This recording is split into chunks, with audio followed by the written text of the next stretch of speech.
It was a Mustang GT, man, all blacked out. I lowered it, had the wheels on. That was your baby. Oh, it was, but I was gonna sell it. I'm Okay. like, all right, I'm over it. Okay. Let me go ahead and sell it. But before I did it, I saw that app in my phone, and I was just like, let me see if I can make some money with this. Okay. Renting it out before I go and sell it. My goal before even starting this was to start building for financial freedom. Okay. Right? So didn't work out at all. Do you make any money doing it? No, I just... failed. I failed Okay. big time. I lost money. I lost money for myself, for investors, and I just felt terrible. So I was in a real dark place after that happened.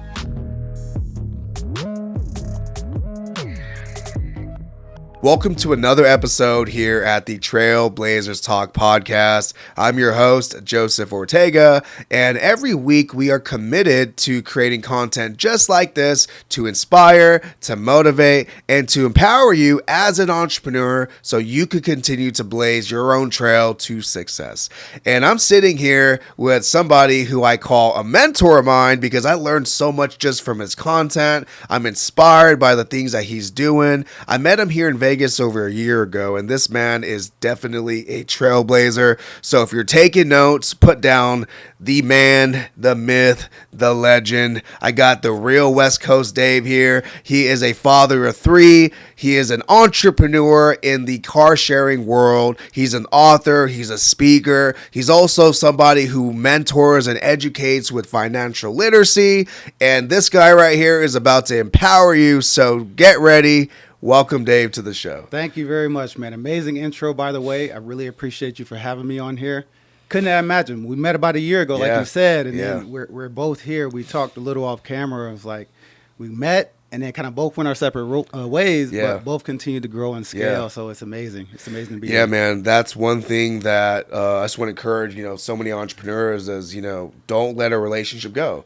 When you're around great people, you just never know when it's time to reconnect and to build. So just stay connected, and eventually the paths will cross again. So exactly. Now we're here so many times. Yeah. So, yeah. So man, I'm excited for this podcast, bro, because I'm somebody who Turo'd a car before, made some money, and I stopped doing it. Because and it was just like I got the car like damaged and a bunch of stuff, so I stopped doing it. But I know that car sharing is a way to earn passive income. It's a way to change your financial status as a person. And, you've done it for yourself, and you've helped people do it too. So, one of the questions I want to start with is why car sharing? Great question, man. So I want to first, before answering that question about why car sharing, is to mention that it can be passive, but for the vast majority of us, it's not. It's an active business that can be really semi-passive if you put the right system. Semi-passive, but it's active in terms of operations, and you got to be doing it every day. It depends on how you set it up. So the people that have cars in my fleet, I have investors too that send cars to me now. Okay, wait, hold on. I think you're okay. So you said investors in your fleet. I think that went super advanced from what I was thinking you're gonna say. Yeah. Okay, so let's paint the business model that you run. So the audience here could be like, okay, car sharing could actually look like this. Oh, man. Because you just said investors in your fleet. I was like, wait, you run a dealership? So I know I grazed past that, but I still want to answer your first question though. You said why enough. Car sharing. So fair enough. For me, car sharing is something that I kind of stumbled across on accident. Okay. But I was already a car enthusiast. So all my life I was in the cars. I was the kid with the the Lambos on my wall, had the calendars, all type of car stuff, right? Ended up working at a dealership. I used to buy all type of experience cars myself once I could start affording them, selling them, trying to make profit.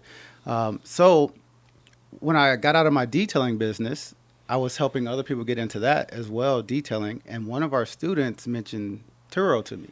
She said she wanted to come and train on how to detail her own cars and ceramic coater cars, which is like a coating for the outside, helps it easier to make it easier to clean. And she mentioned doing that, and I was like, wait, what are you talking about? Your own fleet of cars. And I downloaded the app as soon as she said that. This was like 2016. Okay. I downloaded the app, let it sit there for a while, and then I decided to go ahead and try it with my own personal car.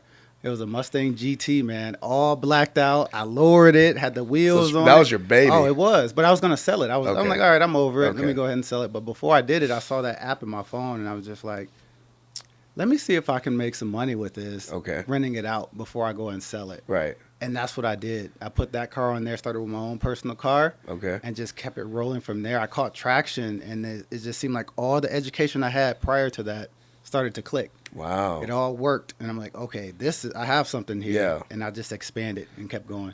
So how much money, like, I think when somebody really goes all into a business, it's like they're either inspired by how much money you could make, or they're inspired by the lifestyle change, or they're also inspired about like just a whole different flow of momentum kicking in. Yeah. Like, what inspired you to try it, pick up some momentum, and then go all in on it?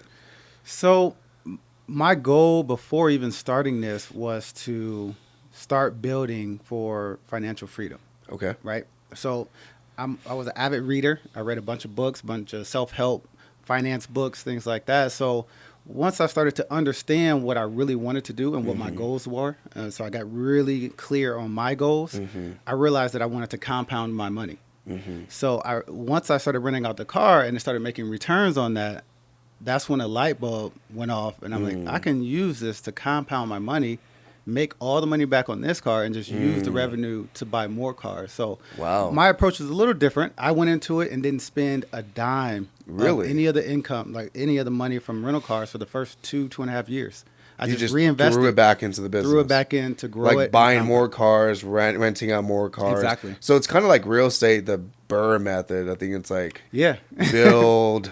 Wait, no, it's not build. It's buy, renovate, rent, repeat. So it's like that, but cars. Exactly. That's crazy. Yeah. And I was actually in real estate before I got into the car rentals. Yeah. Did all those skills like roll over to this? See, that's the thing. So I was in house flipping before I got into the car rentals, and I was terrible at it. So I went through some courses. I thought I had it all figured out. Yeah. And I learned all this. I'm like, I'm ready for this. Didn't work out for you.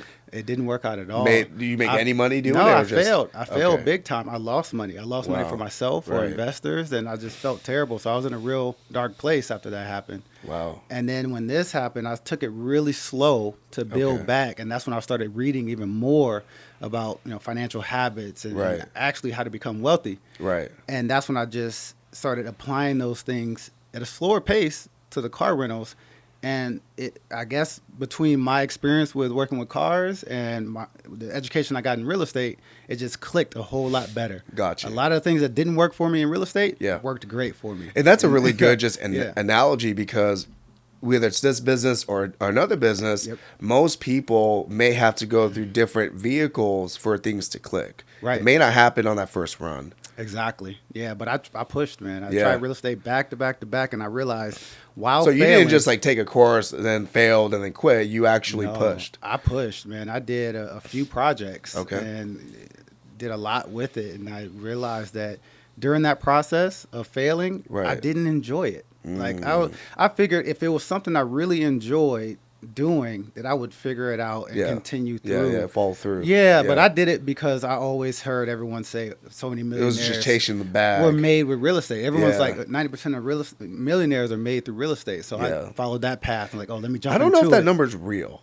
So you know what? I don't know. I think that might be a cap. This is the thing, bro, because I study success now. Yeah. So through studying success, I realized that even though 80 to 90% of millionaires have real estate, they didn't get rich with real estate. Yeah. They got rich with a business before putting money into real estate. Real estate, I think I think a better way people should say it is it's easier to become a millionaire through real estate. Because I think it is, because it's sales. Or become wealthy. So I look at those as two different things. Right. You become rich first. Right. Cash cow. Cash flow with the business, and then you can become wealthy. No, 100%. I do believe that most millionaires are created from building businesses that produce cash flow and then taking that cash flow to invest into assets. That's what I've seen. Yeah. And that's what you're doing with your Turo business. I'm following the blueprint. Yeah. So once I dug deeper and just didn't take that surface level advice of millionaires use real estate, I dug deeper and researched the millionaires that had real estate and realized what they did. And I'm like, I'm copying that to a T. Okay. Just within my own industry. You did some good research after you had some momentum. And then the model you have, because not only have you bought cars yourself, and correct me if I'm mistaken, not only have you bought cars for your fleet, but you partner with other people. Is that correct? Exactly. Okay. Yeah. So my business really operates as a car share manager. Okay. So this is a newer concept. Right. So it's a newer concept, but it's the same thing. If you remember when Ty Lopez blew up, right here in my garage, right. He was advertising for social media marketing, of course, but then also Airbnb management. Ty Lopez was selling Airbnb management courses. I thought he was just selling a social media marketing course. Nope. He had an Airbnb management course. You're talking around the same time in my garage. Yeah. Really? Yep. He launched it right after that. Wow. So I saw that. I was watching that, and it intrigued me. And it's basically the same exact service that I offer. And even before I started calling it car sharing management. There were people doing joint venture deals, co-hosting. There's different names for it's the same virtually the same thing. What makes it different that what you're doing compared to what other people So that's a good question. So the main difference between the most common use word is co-hosting and car share management, which is what I do, is co-hosting implies that there's more than one person involved in hosting. So with my company, I'm a car share manager. I'm managing the entire process.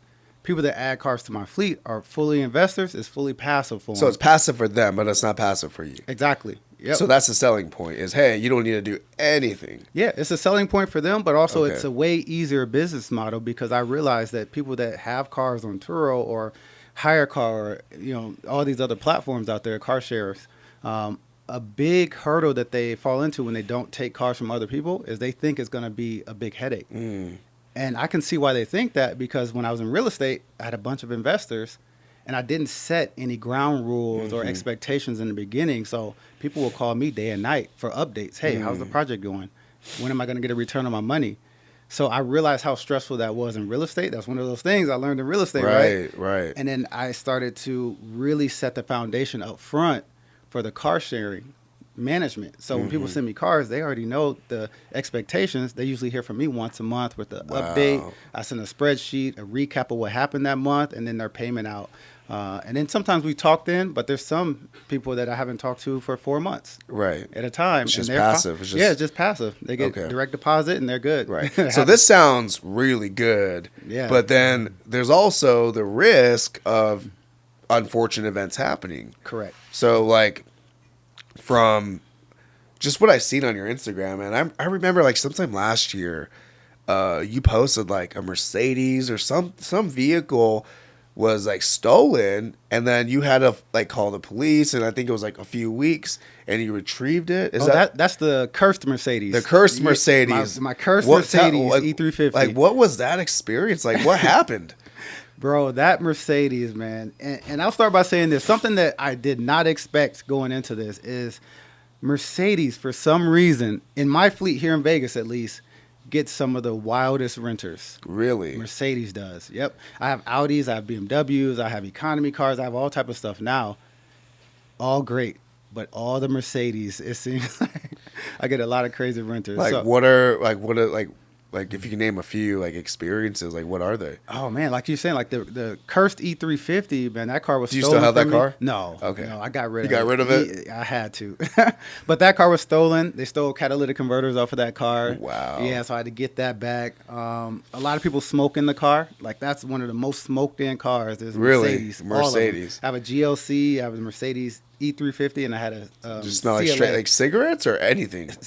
Mainly marijuana here because we're in Vegas and it's legal. Right. So it's sometimes cigarettes, but a lot of times it just attracts the person that's a partier. Got you. And they just, for some reason, don't care that they're going to do this stuff inside your car. And you as the manager, and these cars are not yours, these are partner cars, right? No, that was mine. The E350 was mine. Okay. The GLC is a partner car, and then I had a CLA that was a partner car. Right. So the question I have is like, from a management level, if you know that these cars are going to get wrecked, like how do you keep up to date with that? Yeah, so the crazy thing is that makes this business model work really well. Okay. Is when stuff like this happens, I usually profit. Really? So even though it looks bad, you charge does the app charge for like a cleaning fee? Or? Exactly. So you have cleaning fees, you have smoking fees. Really? There's a smoking fee. Oh yeah. That's what is that? How much are people getting charged, bro, to smoke in your cars? Man. So now it's $150 now. Do they know that? Oh yeah, they know up front. Before it was $250. Before they recently changed it. Really? There were times where in a single week I would make over an extra $1,000 just on smoking. Just on smoking. And what is your cost? Your actual cost to clean it? Oh, it's super low. So, and it's because I have the systems in place, right? So the car get detailed after. Because it gets cleaned anyways. Like it already goes through that system but it still will have that smoke smell. So after you detail, you have to do a thorough cleaning. And then I have an ozone machine, which is a machine you plug in, you put it inside, and it kills all the smoke odors inside the car. Yeah, so you have to run that for 30 minutes to an hour for it to really work. But after I do that, I let the car air out. So you actually prefer people to smoke in your car so you can profit off of it. I always say I just don't care. Yeah. If you do, I do. Obviously, it's against the rules. Right. But I know I'm going to make extra money if they do. So Gotcha. I'm okay with it. You're okay with it? Yeah, because I can get the smell out. Okay. But you're not okay with people stealing your cars. Because that was a crazy post you did. Bro, I followed the whole thing all the way till you retrieving the car. It's so crazy. It all depends, right? So if they steal the car, when I buy my own car, like that was my own car, I buy the cars in a way that I have it below market value. So even if they steal the car, worst case scenario is it's a stolen car. I'm going to get paid more than I paid for that car. I'm going to make money anyway. Wow. Yeah. Did you get like a big reimbursement from Turo because that car got wrecked? Oh, yeah. Like that one, it was so much damage with the catalytic converters and everything. Yeah. Like, it was a big claim. Does Turo pay you back like on time or? So I have to make a correction on that. I didn't get paid on that claim from Turo. Okay. That was through my commercial insurance because that car was stolen from my lot and not from a rental. Not from Turo. Yeah, not from a Turo rental. Got you. Yep. That's fair. But it was someone that was watching. They were scoping, seeing the cars, with the lock boxes on there, and they came at night and actually stole the car. Man. Yeah. That's crazy. I've had a few of those. I've had a few cars. How do you what can you do to prevent any of that? I've changed everything. So now, my whole fleet, we don't leave lock boxes on overnight anymore. We still use them, but it's just right before the reservations, so it limits down that risk completely. And then I've added a lot of security measures. So where I am now, my new office, we have on-site security at night. I have cameras everywhere, deterrents everywhere. So people really don't even want to come over there. That's good. So security is something you're probably going to keep elevating and adding more of it just because... For sure. People are just scoping. I had to. It's part of my monthly budget. Every time I grow, I add another security feature now. That's every good. time. So I've been good for a while now. Yeah. So, I mean, that was kind of like the bad side of Turo, right? What's the good side of it? What type of money are you, if you don't mind, you don't need to say the actual number, but what are you actually making from Turo? Yeah, bro. So I have 55 cars in my fleet. Whoa. Yeah. 55 cars. I have 55 cars in my fleet. You a dealership. Grown aggressively in the past month and a half. 55 vehicles, 55 vehicles. So as of right now, the revenue that's on this month's income is probably 45 to 50 cars. Okay. But it's going to be my biggest month ever. I'll probably hit about 55K, 60K. Well, how much of that is your net profit? It's about, on that one... After my car, because I have car payments too, my net profit is about 30% of that, about 20 to 30%. Is that after the split of the partnership with the fleet cars, or is that? Yeah. Oh, yeah. That's after everything. So after everything, I'm netting 30%, 6 figures. Yeah. Net after splitting with partners, after my payments, and one thing I want to address with being a car share manager is that I'm going super heavy on that, adding other people's cars to my fleet. But at the same time, I'm buying more of my own cars for my fleet too. Okay. So the reason I'm doing that is so that I can build my own equity. Do you do any affiliate deals with people who could get you fleets? Like if we were to do something and the people watching this podcast, but I want to partner with Dave. Could we do a Trailblazers little referral fee or a little something like that? We can do it. We can figure something out with that, man. Okay. But what I was saying is I have other people's cars. I call it OPC. Other people's cars in my fleet. Right. Changing the game, bro. OPC. OPC, bro. Other people's cars. At the same time, it's really important to, if you get into this, like I said, it's no better time to get into car sharing management. Is there a certain car that's more profitable than others? Definitely. And it comes down to your market research on that. Okay. But as you add these cars, what I do, obviously I'm making money with their cars. Right. Instead of just spending that money, right, I'm still reinvesting always. So you're constantly buying. I'm constantly buying, and then I'm also using revenue from their cars that I make to aggressively pay down my auto loans on my cars. So now I'm growing my equity in my fleet faster, building my net worth just by adding these other cars into a system that I already have. Wow. Yeah. Look at this guy over here, man. OPC. OPC. That's crazy. Yeah. That's actually really interesting, man, because you took the model of Turo and you elevated it. You disrupted the whole game. Created a whole business model out of it. Yeah. And I know that's a concept that comes up all the time where they compare Turo to like private rentals. Like, is it really a business if it's on Turo? 100%. Yeah, it's just like owning property, renting on Airbnb. Exactly. It's the same thing. Airbnb, peer space. Yeah, or even selling products on Amazon. It's like you're selling on a marketplace. Exactly. So I just put together a full business model, systems, processes, employees. Wow. And just scaling it out, keeping my margins as What's high your as overhead per month? It depends on what all I include in that. Okay. So my personal overhead might be around $5K per month. So it's low. Okay. Like it's not, and that's including like car payments and everything. So Got you. $5K, I'm generating over $50K a month. Like it's not bad. Yeah. I mean, I would never think you can make that type of money on Turo. Oh, for sure. Yeah. So, and I just came back from the Power Host Summit. I was invited that's out right. to, I've seen that. Okay. Yeah, to Turo's Power Host Summit. They invited it's actually by Turo. Yeah. Yep. Wow, it was put on by Turo. They invited me out. So let me go out here and check it out. Yeah. And obviously I'm killing it, from my inner circle and everything, but it was great to go out there and see people with 200 cars. Wow. There's people managing 200 cars. Is it the same vehicle that you have, like the same business model, or are there other business models that people are doing to grow their fleet? So there were very few that were doing the same business model as I am. Okay. A lot of them finance their entire fleet.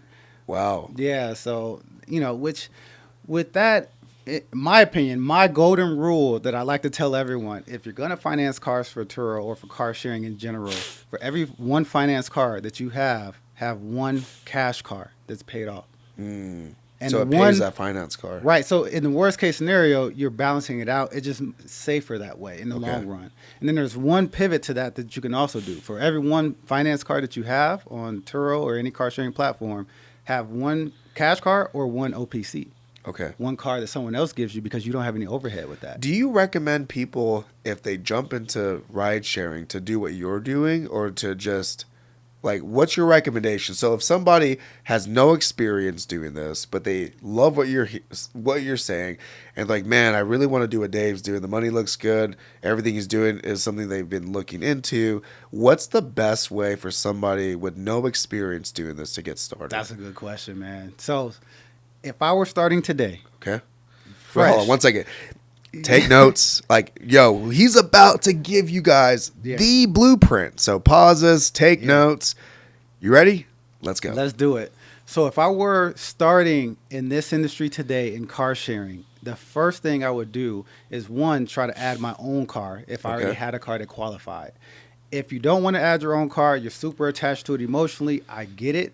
The next stage is to either buy a super cheap car or partner with a friend or family member. And the easiest way, what I've seen, is to buy a cheap four-door economy car that you finance and keep your payment at no higher than $350. No higher than $350. No higher than $350. Is there a reason for that?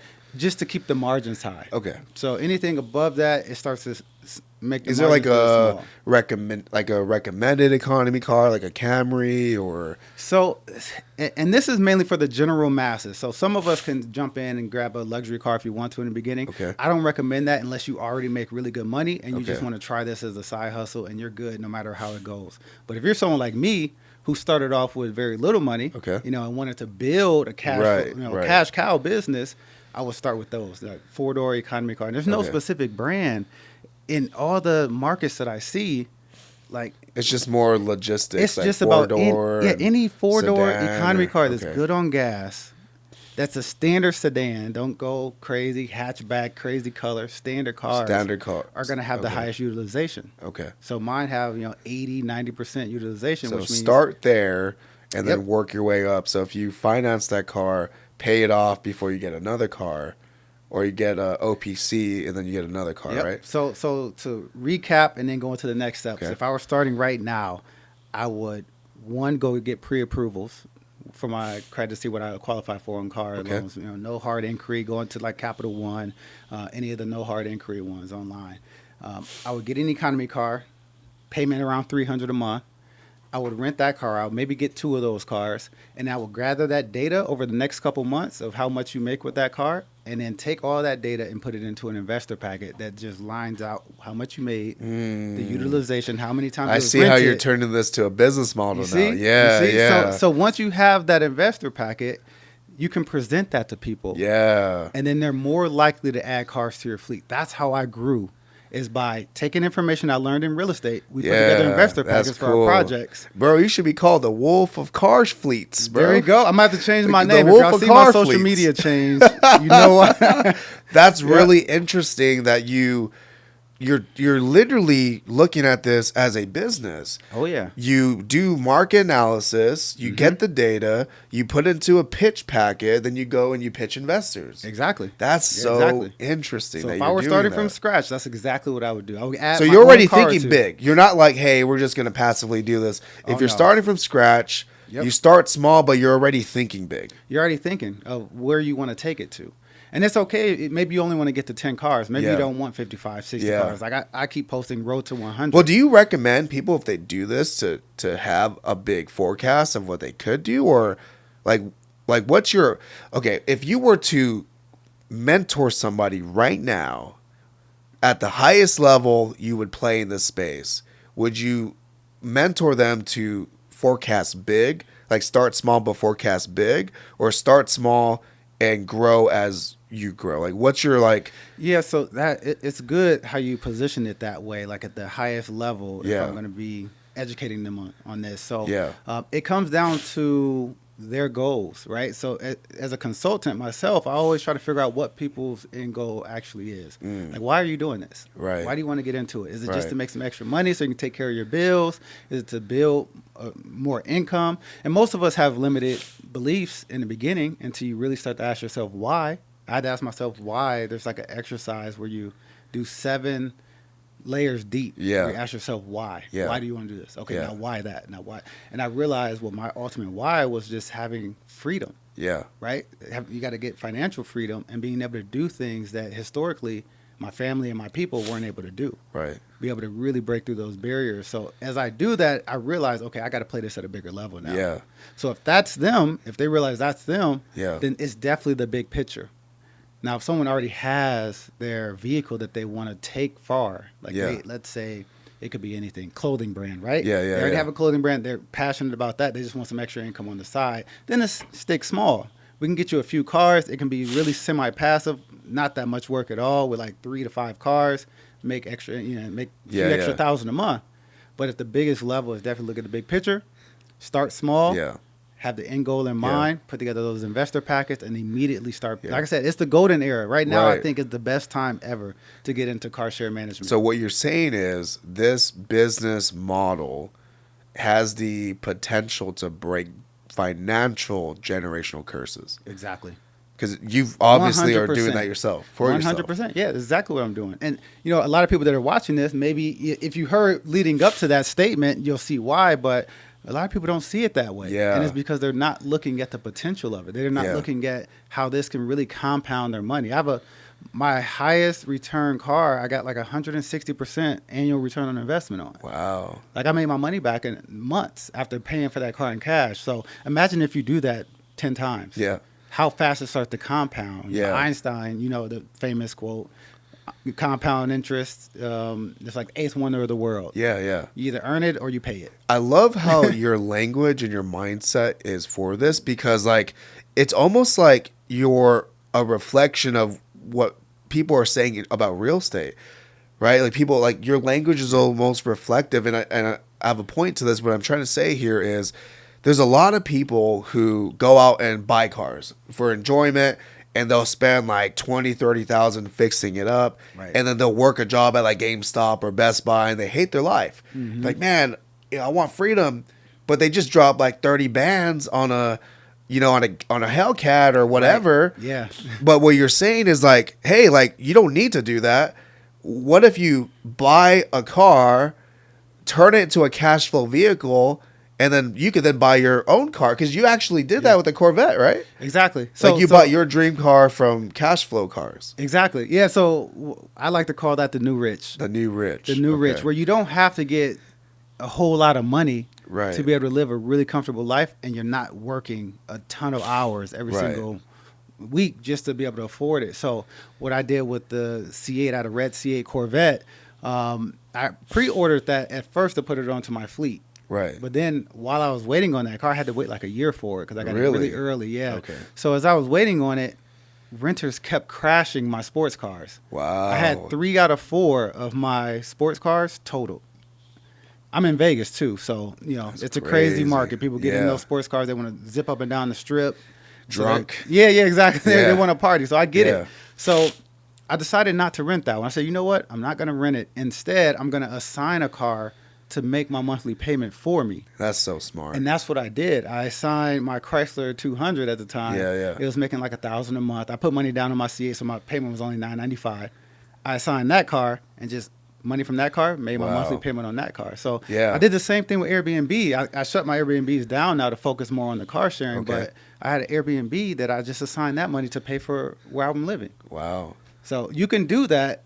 Obviously you want to add more. I would say go maybe 2 cars just to have extra buffer, but you can just buy a car, assign it to what you really want, buy that Hellcat like you said, and just have something else pay for it. Man, that's smart. I mean, it's like real estate. It's like you don't buy where you live, you rent where you live, you buy, and you turn that to a cash flow property, and that cash flow property pays for where you live. Yeah, exactly. At least that's what I've been taught about real estate. That's what I've been doing. I rent now right now. Yeah. Like obviously I have a high income. I rent where I'm at because one, I have a really good deal where I rent. I got in at a good time, like way cheaper than anyone in the neighborhood.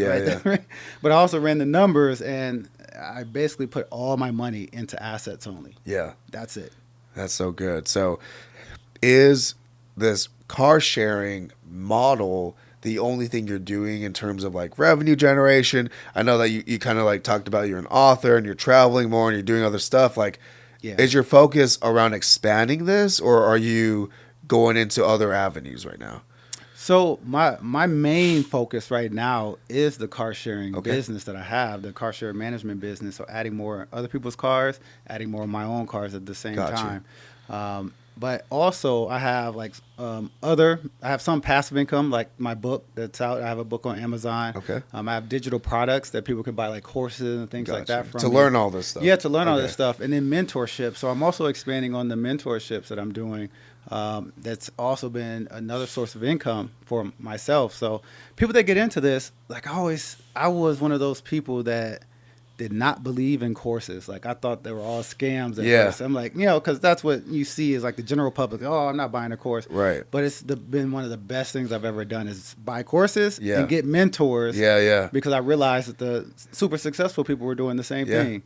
I mean, even in sports, you got a coach, you got mentors. I mean, exactly. Mentorship is universal. It doesn't matter what you do. If you don't know what you don't know, you're gonna fail. Like, bro, if I never cooked a steak in my life and I try to cook it, it's gonna be a brick by the time I'm ready to eat it. Like, exactly. You need mentorship, and you don't know what you don't know. Keep that in the.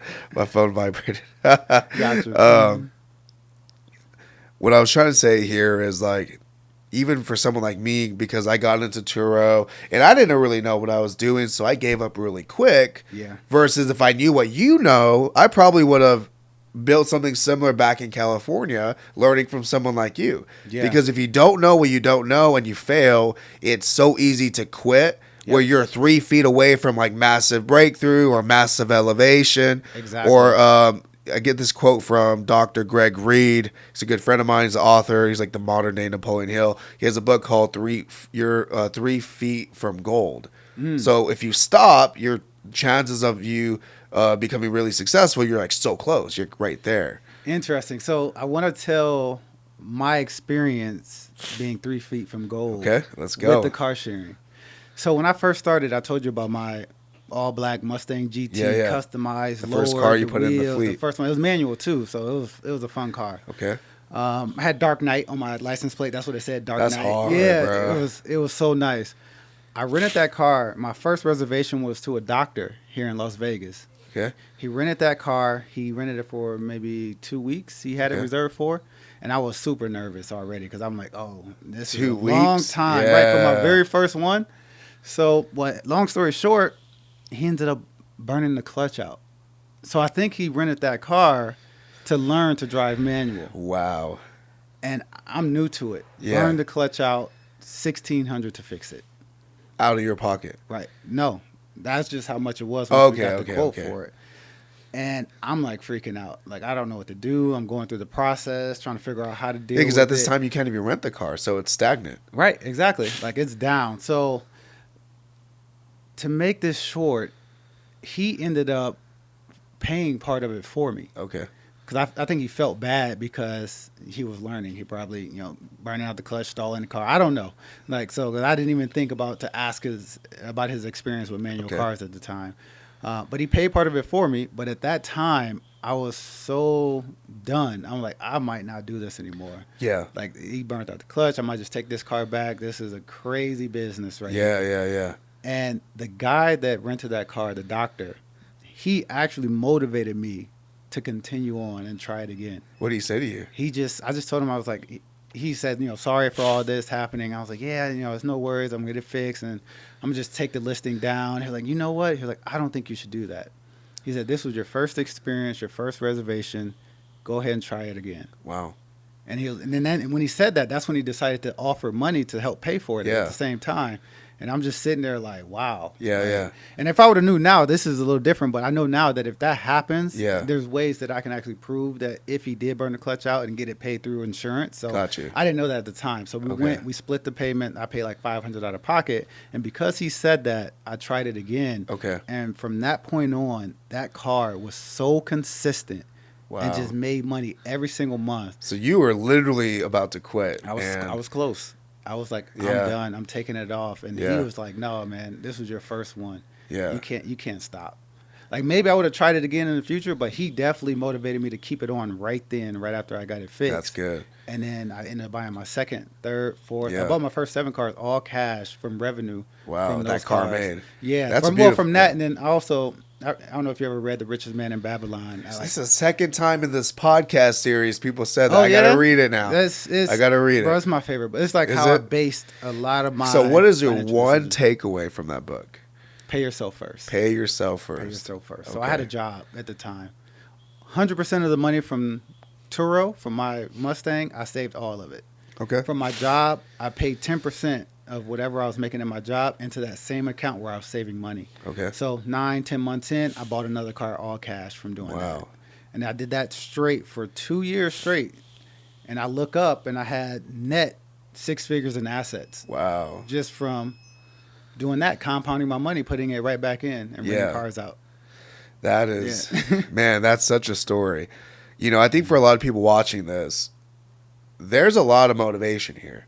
You shared many different experiences. Yeah. You shared the type of money you've been making. One of the things that I'm just always curious to ask someone of your caliber is like, who are you learning from? Who are you getting motivated by?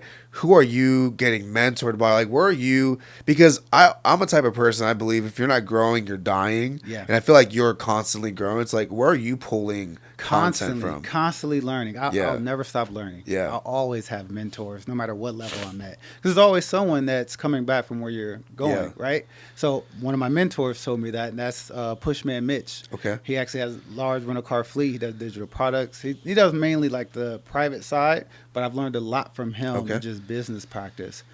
Another one is my guy, Ryan Pineda. Okay. Obviously, he motivated me to really push this to the next level. And we sat down and did an on-camera interview like this, and he just analyzed my business and gave me some really good tips on how to blow it up, how to get it to the next level. So shout out to those two guys right now. There he goes. Yep. That's dope, man. Wow, this blueprint, bro. This is a blueprint right here. Man, if they watch it, you might have to rewind it a few times. Yeah, I always got to say this. Like, if you haven't taken notes yet, pause it, rewatch it, and then take notes, because like this is a blueprint. Like, this is not just for entertainment purposes. Yep. Dave is taking time out of his day to give you guys the blueprint to be successful as an entrepreneur in the car sharing space. And I'm telling you this. When you are around greatness, greatness happens. So all the information he shared is completely implementable from a low level to a high level.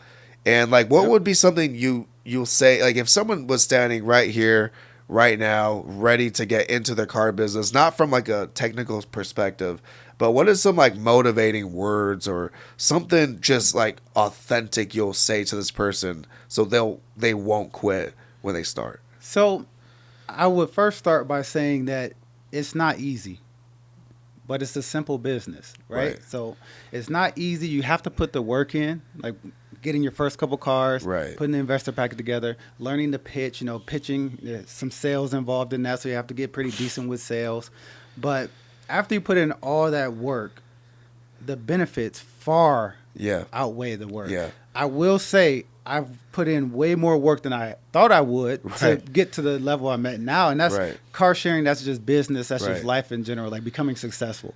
I put in way more work than I thought I would have to. But in the end, just the freedom that I have, the life that my kids have right now, the life that me and my wife get to really experience is outweighs all the work I put in. I think that goes with any business is if you have the mindset that you're going to have to put some sweat equity in, you're going to have to build a foundation, and that foundation you build will then support your lifestyle in ways you can't even fathom before that happens.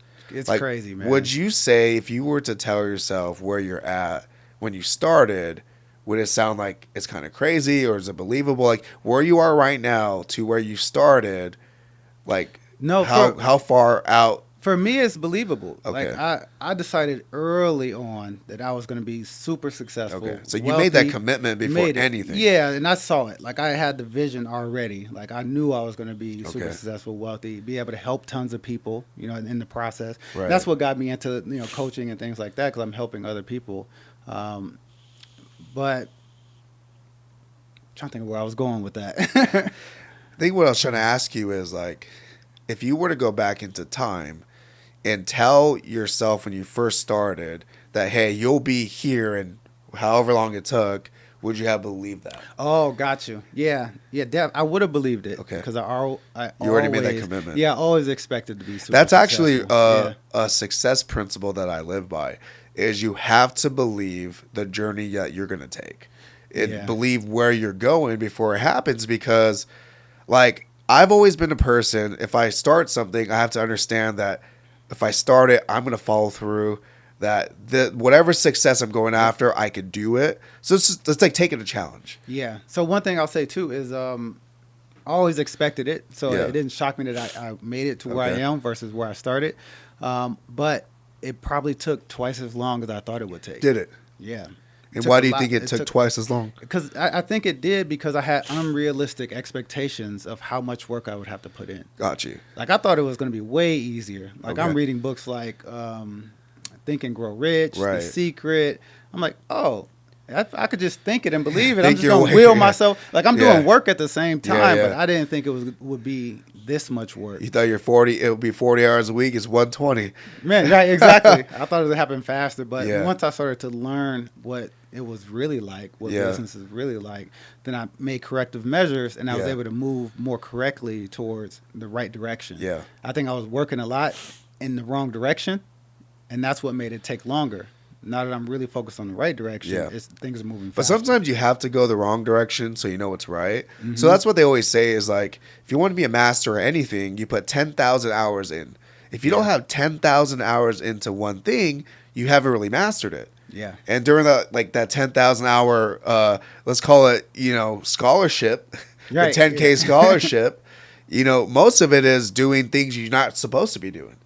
So you learn to not do it. Exactly. Do you feel like that's been like your journey to where you are now? As you've done a whole lot of what you shouldn't be doing. Now you know what to do, and now you're making some bigger moves. Exactly. Yeah. Once I fine tuned it, everything just got together. And one piece of advice I would like to give everyone that's starting out or doing different things, if you're an entrepreneur, is to find the one thing you want to focus on and focus on that at a higher level than you're doing anything else. Ooh, I see a lot of new entrepreneurs, that they're spread out because, everyone's 7 sources of income. Everyone's trying to do all these different things. Right. And obviously you see other people talk about this online where they do the examples of showing how you spread yourself thin. Hormozy did a really great illustration with water I saw. But even before I saw that, one of my mentors told me this, like, bro, you have to cut all those things out and hyper focus on this. Yeah. As soon as I did that, like, things just started changing. It wasn't like the next day. Right. But that's where I can notice, like, the next month, like, I'm at a whole different level than last month. Yeah, exactly. A couple months later, way different. Yeah. So I'm super hyper focused on my car share management business right now. Like I said, I let my Airbnbs go. I had a couple Airbnbs. Right. I'm like, I want to cut those out. Right. And ever since I've done that, I think I was at 25 cars maybe when I let those go. Okay. Like I said, I'm at 55 now. That was all this year. Wow. So you let go, you cut the fat, and then you're able to scale. Now I'm able to scale. Yeah. So now this is going to be my first 7-figure endeavor. Okay. And then once I get there, I'm going to reevaluate and see if I want to diversify or not. But I'll probably just double down even more. Yeah. So where do you feel like you're going to take this to? So right now, my hashtag is road to 100. 100 cars. Yeah, but every time I get to a number, I go past that. Okay. So my thing is to build this out and then automate as much with systems, processes. Okay. So I plan to continue to do that and innovate along that process. So that innovation process, it could look different. Like I might learn new things along the path that help me change things. So like one thing that Turo has done is implemented the team function where you can add teams to your profile. Oh, wow. I've been waiting on this for like 2 years. So as soon as they dropped it, the first day I added 2 team members, nice. Where they can handle certain tasks where I don't have to. Right. So the next stage is now, if I need to, now that I'm adding more and more cars, is the messaging.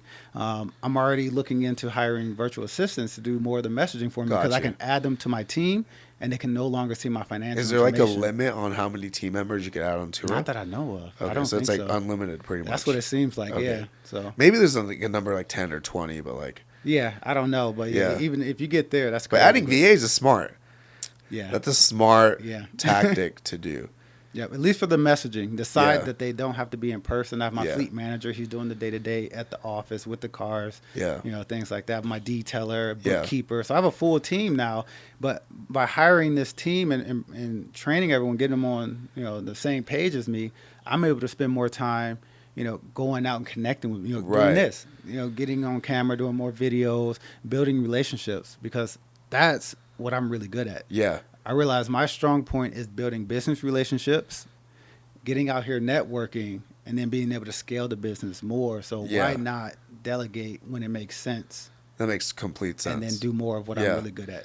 I mean, I think from a high level, that's how every successful entrepreneur plays.